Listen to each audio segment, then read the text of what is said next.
Hello students, आज हम लोग कंटिन्यूअस चार्ज डिस्ट्रीब्यूशन के बारे में जानेंगे और उसके कुछ एप्लीकेशंस को ध्यान देंगे। सबसे पहले तो ये समझिए कंटिन्यूअस चार्ज डिस्ट्रीब्यूशन होता क्या है। देखिए, अगर चार्जेस कुछ इस तरह से हैं Q1, Q2, Q3 like this, तो ये जो है डिस्क्रीट सिस्टम ऑफ चार्ज है।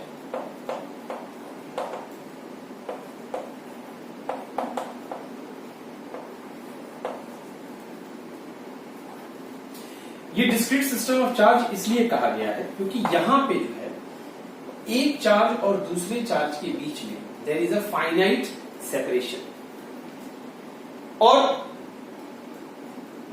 इस फाइनाइट सेपरेशन होने की वजह से आप जो है इंडिविजुअल चार्जेस को बहुत इजीली आइडेंटिफाई कर लेते हैं।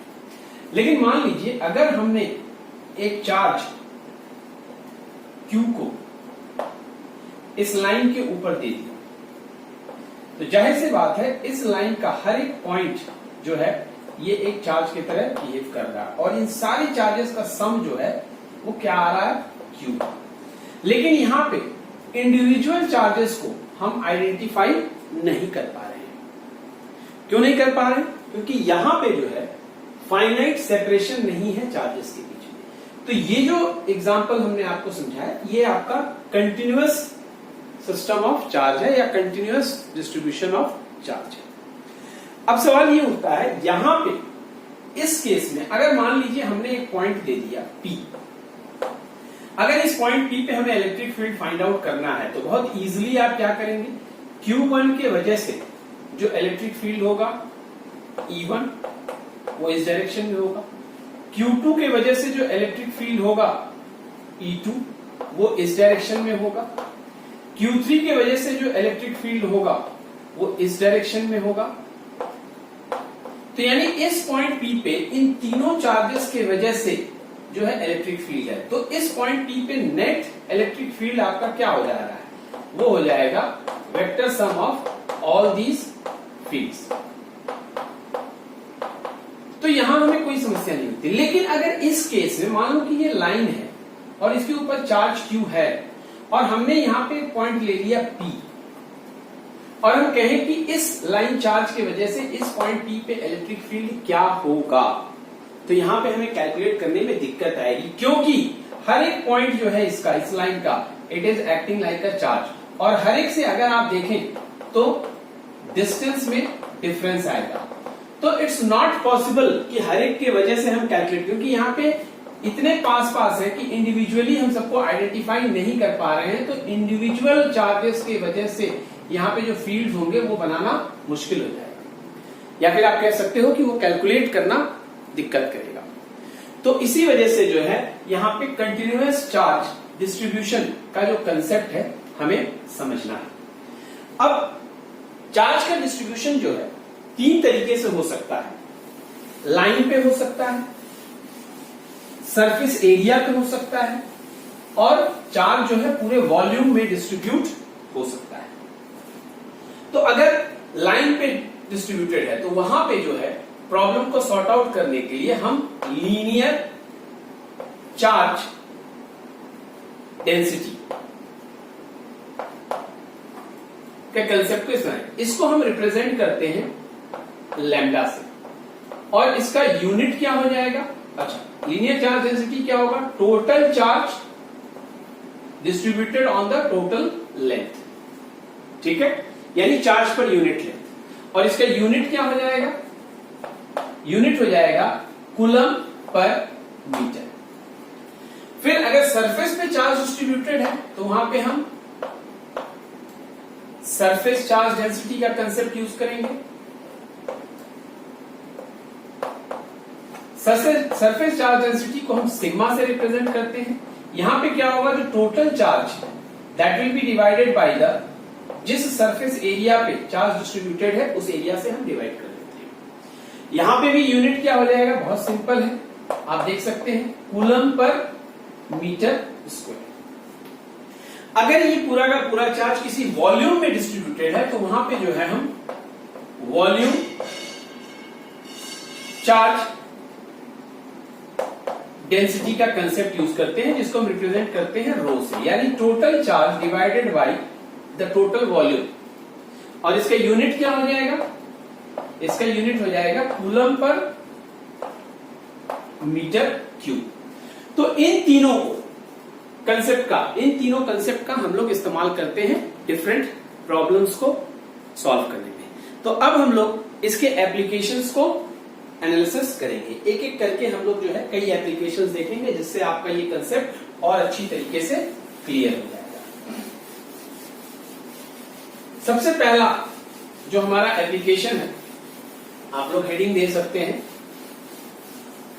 और वो हेडिंग है electric field strength due to electric field strength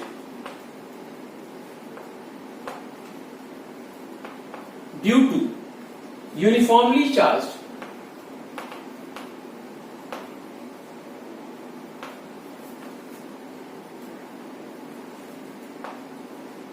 rod at axial point।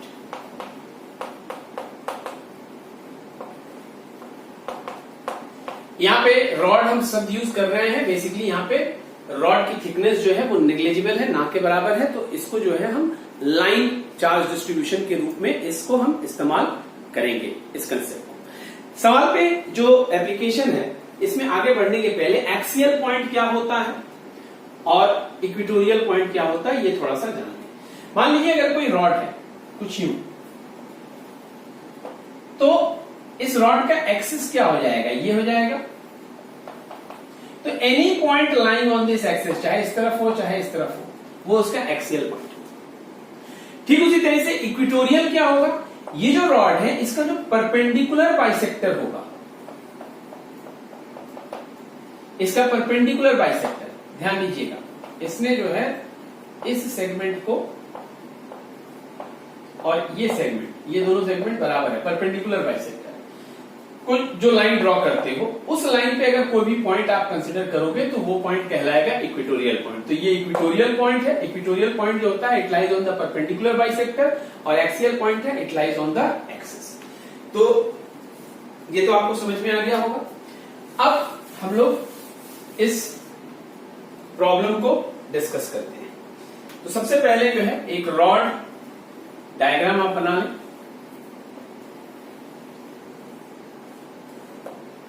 ये हमने एक रॉड ले लिया, ये इसका एक्सिस हमने ड्रॉ कर लिया, ठीक है।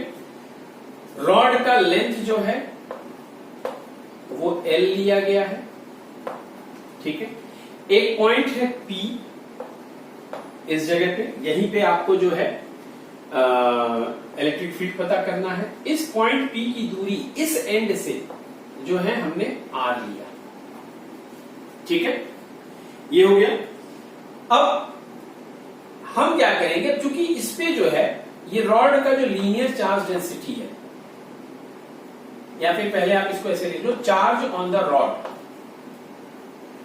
चार्ज ऑन द रॉड, वो हम ले लेते हैं Q। तो इसका लीनियर चार्ज डेंसिटी क्या हो जाएगा?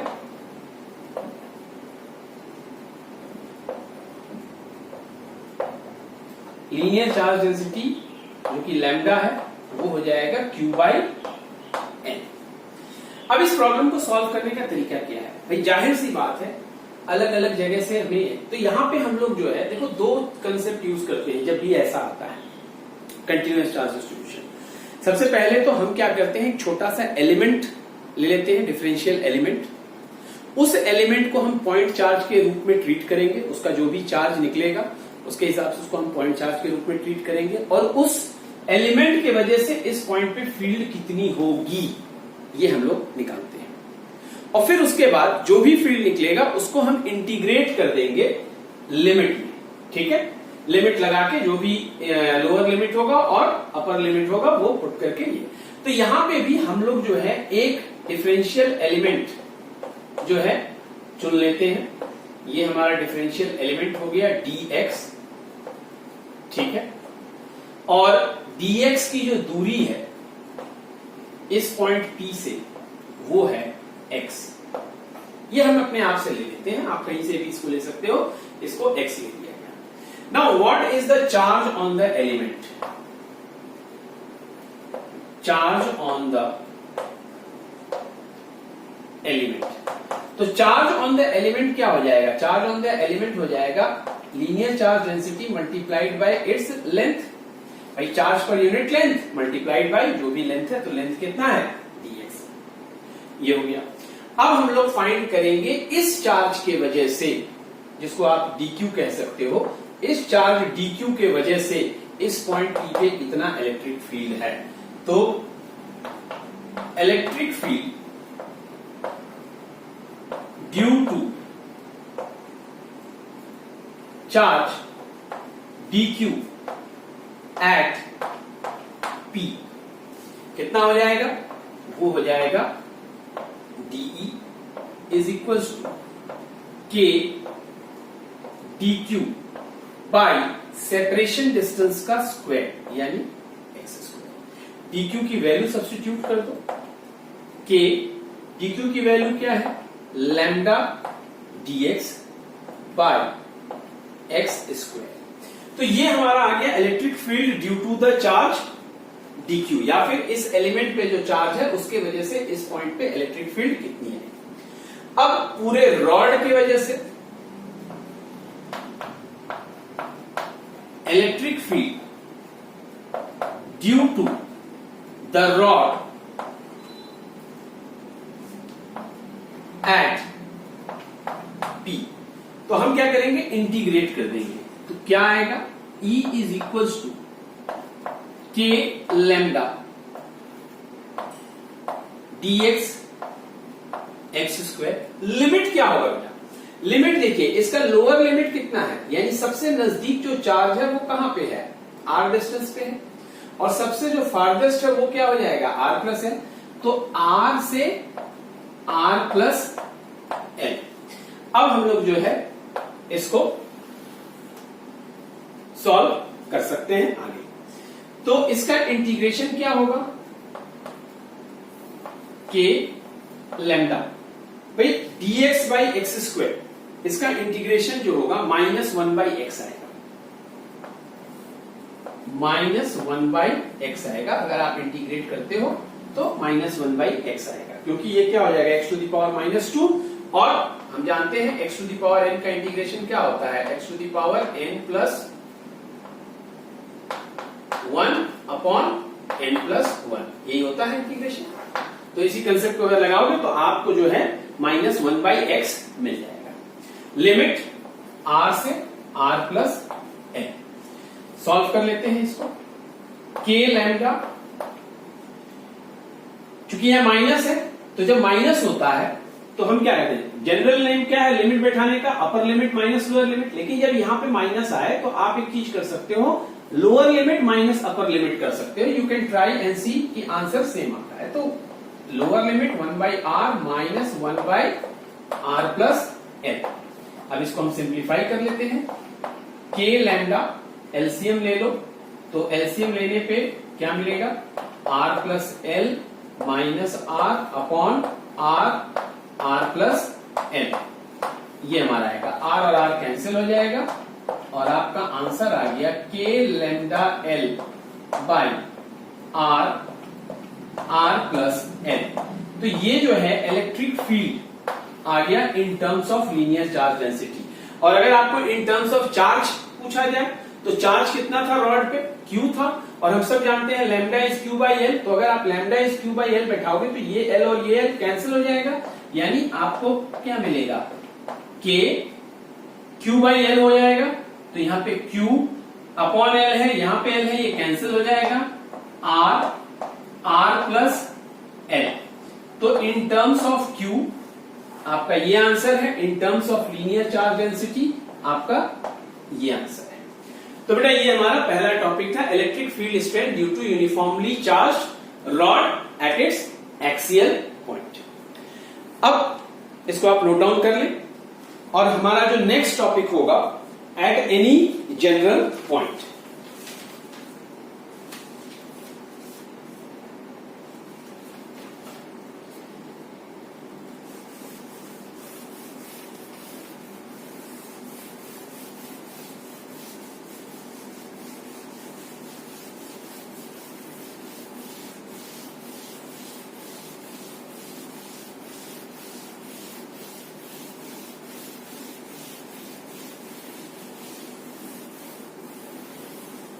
तो हेडिंग आप नोट डाउन कर लें, मैं डिक्टेट कर दे रहा हूं। Electric field due to a charge rod, electric field due to a charge rod at a point P which is at a distance r from the rod, full stop. Given linear charge density of the rod is lambda,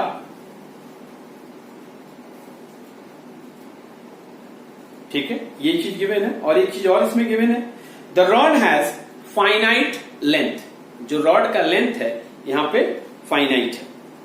तो इतनी चीजें आपको दी हुई हैं। Now let us start. सबसे पहले तो आप ये देखो कि ये रॉड है,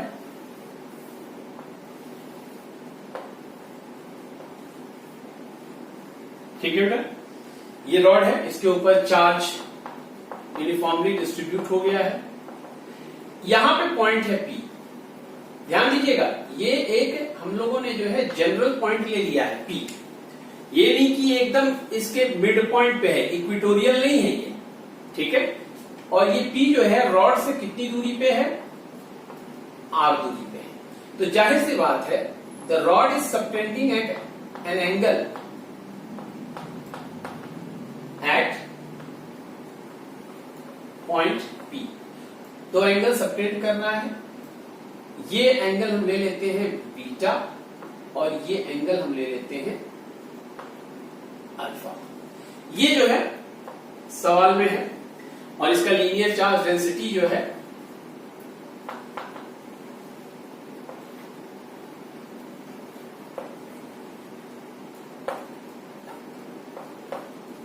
इज लैम्डा, ठीक है।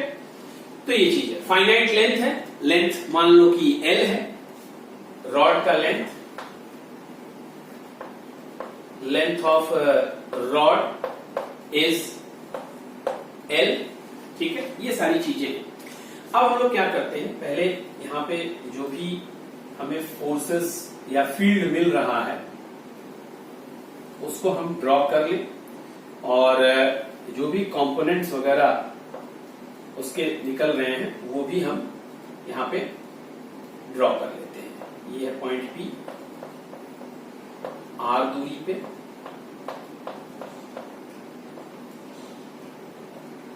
ये बीटा एंगल हो गया, ये अल्फा एंगल हो गया, ठीक है। ये सारी चीजें हैं, ये तो हमारा क्वेश्चन में दिया हुआ था। खैर एक सेकेंड, इसकी जरूरत अभी नहीं है, इसको बाद में, ये तो हमारे पास पहले फिगर में बना हुआ है, इसको आप यूं देख लो, ये point P at a distance R। अब हमारा कंसेप्ट क्या है, इस पूरे रॉड की वजह से इस पॉइंट P पे निकालना है। तो हमने आपको क्या बताया, कंसेप्ट सब जगह एक ही है कि सबसे पहले हम क्या करेंगे, एक एलिमेंटल लेंथ लेंगे, उस एलिमेंटल लेंथ पे कितना चार्ज है वो पता करेंगे, और फिर उस चार्ज के वजह से उस पॉइंट P पे क्या इलेक्ट्रिक फील्ड होगा वो पता करेंगे। जब वो निकल जाएगा तो फिर उसको हम इंटीग्रेट करेंगे विद इन द लिमिट्स, जो भी रिक्वायर्ड लिमिट्स होंगे उस पर्टिकुलर सिचुएशन के, उस लिमिट में लोअर लिमिट और अपर लिमिट डाल के इंटीग्रेट करने पे आपको उस पॉइंट P पे जो है उस पूरे रॉड के वजह से इलेक्ट्रिक फील्ड पता चल जाएगा। तो let us take an element, ये एलिमेंट ले लिया हमने dx, इस एलिमेंट पे चार्ज कितना होगा dq, और dq बेटा कितना होगा, जाहिर सी बात है लीनियर चार्ज डेंसिटी लैम्डा है, तो ये हो जाएगा लैम्डा dx। अब जरा सोचो कि ये जो है एलिमेंट, इस एलिमेंट के वजह से इस पॉइंट P पे इलेक्ट्रिक फील्ड होगा कि नहीं होगा, आया, और वो इलेक्ट्रिक फील्ड क्या आएगा, dE। तो सबसे पहले यहां पे dE क्या हो जाएगा, K dQ की वैल्यू क्या है, लैम्डा dx बाय ये डिस्टेंस का स्क्वायर। अच्छा, एक चीज और है कि ये जो हमने लिया है एलिमेंट, ये x दूरी पे है, कहां से? इस पॉइंट से, यानी फुट ऑफ द परपेंडिकुलर। ये जो परपेंडिकुलर है इसके फुट से जो है x दूरी पे है। तो ये डिस्टेंस क्या हो जाएगा बेटा? ये डिस्टेंस होगा आपका under root R square plus X square. तो इसका स्क्वायर करना है, तो ये हो गया R square plus X square. देख लीजिए, यहां तक कोई समस्या? ठीक है, कोई समस्या नहीं है। अब इसके कंपोनेंट्स, ये कंपोनेंट आएगा और ये कंपोनेंट आएगा। मान लो ये जो एंगल है और ये फुट है, ये दोनों जो यहां पे, ये जो एलिमेंट है और ये फुट है, ये दोनों यहां पे एंगल थीटा सबटेंड कर रहे हैं। तो अगर ये थीटा है तो बेटा ये भी थीटा होगा। तो ये क्या हो जाएगा? डीई कॉस थीटा, और ये क्या हो जाएगा? DE sine theta. ध्यान दीजिएगा यहां पे एक चीज, बहुत महत्वपूर्ण चीज है। ये जो पॉइंट है ये इक्वेटोरियल नहीं है, तो जाहिर सी बात है ये जो एलिमेंट आपने लिया है जरूरी नहीं है कि इसका सिमेट्रिक एलिमेंट इस तरफ हो। अगर होता, ऐसा सिचुएशन होता, तो फिर जो है ये हर एक का सिमेट्रिक एलिमेंट होता, जिसके वजह से डी साइन थीटा जो है हर एक का कैंसिल हो जाता। लेकिन यहां पे ऐसा नहीं है, यहां पे दोनों ही रहेंगे। ठीक है, और हम लोग दोनों निकालेंगे, यानी परपेंडिकुलर कंपोनेंट भी निकालेंगे और रॉड के पैरेलल जो कंपोनेंट है हम वो भी निकालेंगे। तो यहां तक स्टूडेंट्स क्लियर हो गया होगा। अब लेट अस सी क्या होता है। डीई हमने निकाल लिया, यहीं पे हम लोग डीई परपेंडिकुलर, यानी परपेंडिकुलर कंपोनेंट क्या है? परपेंडिकुलर कंपोनेंट है डीई कॉस थीटा। बोलो, कोई समस्या? इसको आगे डी की वैल्यू भी पुट कर लेते हैं, सारा झंझट यहीं पे समाप्त कर लेते हैं। K lambda cos theta DX upon R square plus X square. कोई डाउट? आई डोंट थिंक कि कोई समस्या होनी चाहिए। और जो पैरेलल कंपोनेंट है डीई पैरेलल, पैरेलल कंपोनेंट क्या आएगा? जाहिर सी बात है डीई साइन थीटा, और ये क्या हो जाएगा?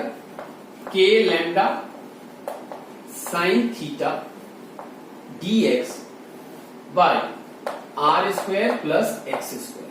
तो हमें जो है परपेंडिकुलर कंपोनेंट भी मिल गया फील्ड का और पैरेलल कंपोनेंट भी मिल गया फील्ड का। अब हम लोग जो है बारी बारी से दोनों को निकालेंगे और दोनों का दो अलग अलग इक्वेशन आएगा। लेकिन उसके पहले थोड़ा सा यहाँ पे ज्योमेट्री जरा देख लिया जाए। ठीक है, तो ज्योमेट्री अगर हम यहाँ पे देखते हैं तो सबसे पहले आप यहाँ पे देखिए, जो ज्योमेट्री है यहाँ पे, इसको हम अलग से स्टार लगा के आपको बता रहे हैं। इस फिगर से tan थीटा क्या होगा? tan थीटा होगा परपेंडिकुलर अपॉन बेस, यानी x बाई आर। यानी आप कह सकते हो कि x is equal to R tan theta. ये ध्यान रखिएगा। अब इसको अगर हम डिफरेंशिएट करें dx बाई डी थीटा, तो क्या होगा? dx by D theta is equal to R sec square theta. यहां डी थीटा है, क्रॉस कर ले अगर आप ऐसे, तो हमारे पास dx की भी वैल्यू आ गई। ये दो इक्वेशन आपके पास आ गए। इन दोनों को अब आप इसमें से किसी एक को चुन लीजिए। मान लीजिए कि आपने जो है परपेंडिकुलर कंपोनेंट को ले लिया, ठीक है, या फिर पैरेलल कंपोनेंट को ले लिया, किसी को भी एक ले लो। Let us take the parallel component. Let us consider the parallel component. तो पैरेलल कंपोनेंट में ये सारी चीजों को, इन दोनों चीजों को यहां पे हम रिप्लेस करते हैं। तो डीई पैरेलल, ध्यान से देखिएगा, के लैम्डा साइन थीटा है पैरेलल में, ठीक है। dx की जगह आप लिख सकते हो r sec square theta D theta. और डिनोमिनेटर में देखो बेटा क्या होगा, डिनोमिनेटर में x की जगह r tan थीटा बैठाते हैं, तो क्या हो जाएगा r square tan square theta, r square common हो गया और ब्रैकेट में 1 प्लस tan स्क्वायर थीटा। ध्यान से देख लीजिए, इसको जब यहां बैठाएंगे तो ये क्या हो जाएगा r square tan square theta, तो r square plus r square tan square theta, r square common निकल गया 1 प्लस। अब 1 प्लस tan स्क्वायर थीटा क्या होता है, सेक स्क्वायर थीटा होता है, तो यानी आप इसको और इसको कैंसिल कर सकते हैं, ये r और ये कैंसिल हो गया, यानी BE पैरेलल वो क्या हो गया k lambda sine theta D theta by r। ठीक है, अब हम लोग जो है इसको इंटीग्रेट करेंगे और इंटीग्रेट करके चेक करते हैं कि क्या निकल के आ रहा है। तो इंटीग्रेट करें, इंटीग्रेट करने पे E parallel k lambda by r constant quantity sine theta D theta. Limit क्या होगा, जो हमने फिगर बनाया था मिटा दिया हमने। ठीक है, फिगर हमारा कुछ इस तरह से था, अगर आप ध्यान दें, ये हमारा बीटा था और ये हमारा अल्फा था। लेफ्ट से राइट की तरफ अगर मूव कर रहे हैं तो ये मूवमेंट के ऑपोजिट एंगल मेजर हो रहा है और ये मूवमेंट के अलोंग मेजर हो रहा है, तो माइनस बीटा से प्लस अल्फा, ये हमारा लिमिट हो गया। So E parallel k lambda by r sine theta का इंटीग्रेशन क्या होगा, माइनस कॉस थीटा, और ये हो गया माइनस बीटा से अल्फा। अब वैल्यूज आप पुट कर दीजिए, देखिए क्या निकल के आ रहा है, ये हो जाएगा k लैम्डा बाई r, और अगर हम यहां सब्स्टिट्यूट करें तो ये हो जाएगा माइनस कॉस अल्फा और माइनस कॉस बीटा। तो कॉस माइनस थीटा क्या होता है, कॉस माइनस बीटा क्या होगा, कॉस बीटा हो जाएगा, तो यानी माइनस कॉस बीटा। तो minus minus plus, so finally you get k lambda by r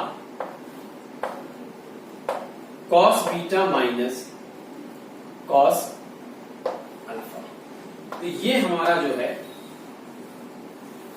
parallel to the rod electric field निकलता है। ठीक उसी तरीके से इन दोनों को इस्तेमाल करते हुए परपेंडिकुलर वाले में अगर सब्स्टिट्यूट करेंगे तो फिर से आपको इक्वेशन मिलेगा, एंड उसको अगर हम सॉल्व करेंगे तो सिमिलरली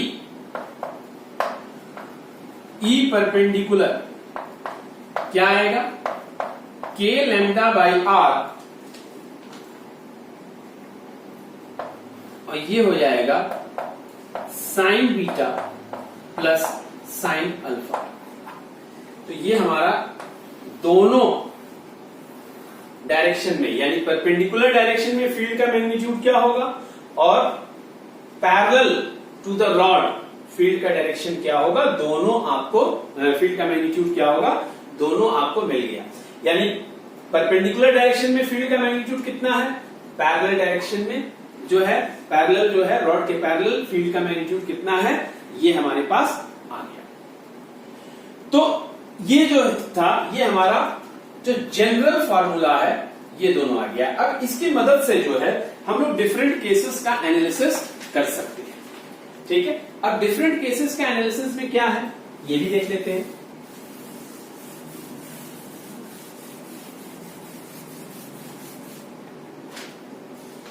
डिफरेंट केसेस में सबसे पहला केस जो है कि यहां पे रॉड क्या था, फाइनाइट लेंथ था।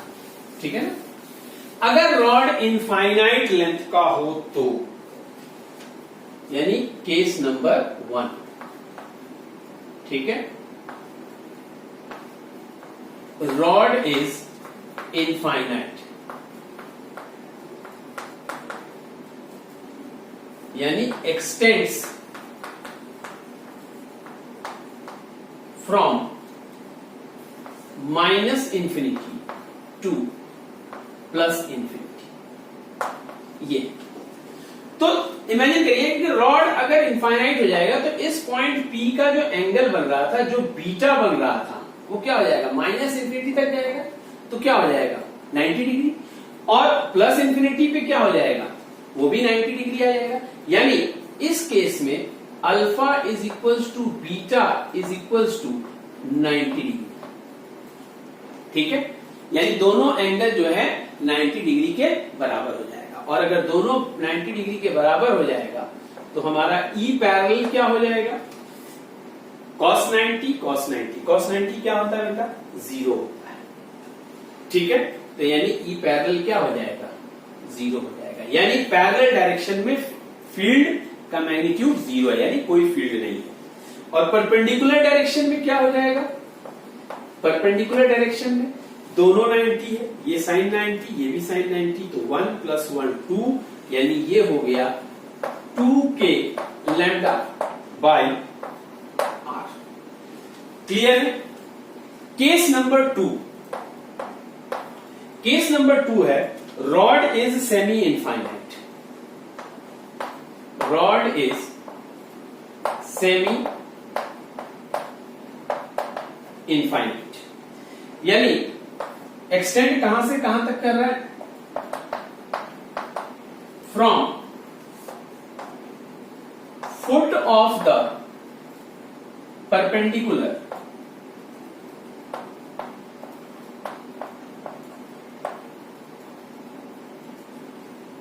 टू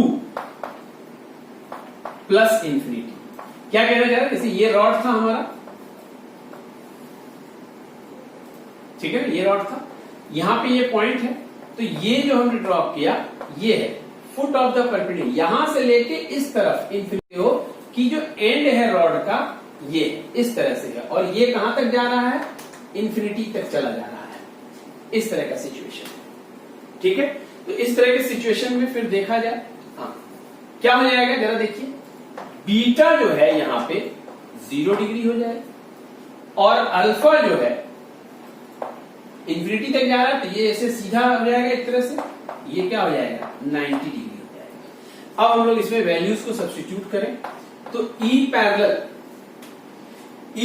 क्या है, ई पैरेलल में बीटा 0 और ये आपका 90, तो cos 90 क्या हो जाएगा 0 हो जाएगा, और cos 0 डिग्री 1 हो जाएगा, यानी ई पैरेलल हो जाएगा k लैम्डा बाई r, और ई परपेंडिकुलर क्या हो जाएगा, यहां पे देखो बीटा 0 साइन 0 0 हो जाएगा, और साइन 90 1 हो जाएगा, यानी this is also k lambda by r। तो ये बेटा जो है आपका इस केस में आंसर आता है। अब एक तीसरा केस है, तीसरा केस क्या है, रॉड इज फाइनाइट और पॉइंट क्या है, इक्वेटोरियल है। ठीक है, रॉड फाइनाइट है और जो पॉइंट P है वो कहां पे है, इक्वेटोरियल पॉइंट है, दैट मींस रॉड के परपेंडिकुलर बाइसेक्टर पे लाई कर रहा है। तो उस केस में क्या हो जाएगा, अगर ये रॉड के परपेंडिकुलर बाइसेक्टर पे लाई करेगा, यानी ठीक इस जगह लाई कर रहा है, तो फिर ये एंगल और ये एंगल, ये एंगल और ये angle, this angle and this angle, ये बीटा था ये अल्फा था, बीटा और अल्फा दोनों क्या हो जाएगा, बराबर हो जाएगा।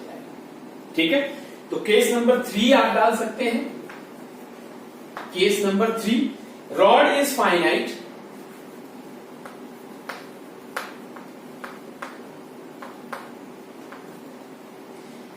And point is equatorial. ठीक है, यानी इसका मतलब क्या हुआ कि alpha is equals to beta is equals to, मान लेते हैं कुछ भी, गामा, से इट इज गामा। ठीक है, ये। तो इस केस में ये फॉर्मूला क्या हो जाएगा?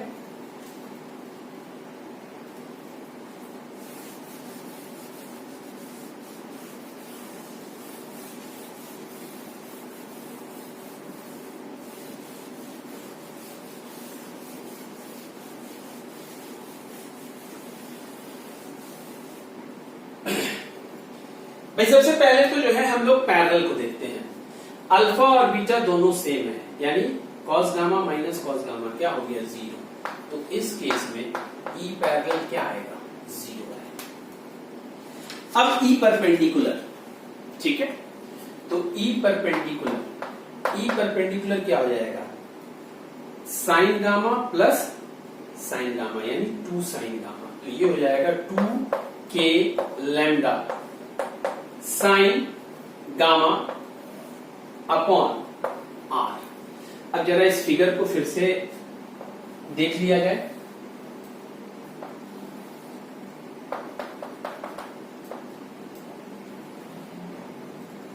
ठीक है, ये आर दूरी पे है, फाइनाइट लेंथ है, यानी यहां से यहां l/2 और यहां से यहां l/2। ठीक है, होगा कि नहीं होगा? तो अगर ये गामा है, तो यहां पे साइन गामा क्या होगा? साइन गामा होगा परपेंडिकुलर अपॉन हाइपोटेन्यूज, और हाइपोटेन्यूज क्या है? हाइपोटेन्यूज है r² plus l² bye 4। l/2 का स्क्वायर करेंगे तो l² बाय 4। तो इस वैल्यू को यहां सब्स्टिट्यूट करें अगर, तो E perpendicular is 2k lambda. ठीक है, साइन गामा के जगह आप लिख सकते हैं l/2 upon r² plus l² bye 4, ये रूट में आ गया। ठीक है, मल्टीप्लाइड बाय यहां पे r था, यहां पे r। अब इसको जरा सिंप्लीफाई कर लेते हैं। सिंप्लीफाई करेंगे तो क्या होगा? जरा देखिए, ये 2 और ये 2 कट गया, ये हो जाएगा k लैम्डा l। ध्यान से देखिएगा, ये है हमारा r, इसको एलसीएम ले लें तो √4r² प्लस l² बाई, ये रूट के बाहर चला आएगा क्योंकि 4 है तो रूट के बाहर आ गया, तो 2 और ये 2 चला गया ऊपर न्यूमरेटर में, तो ये हो जाएगा 2k lambda l by r √4r² plus l²।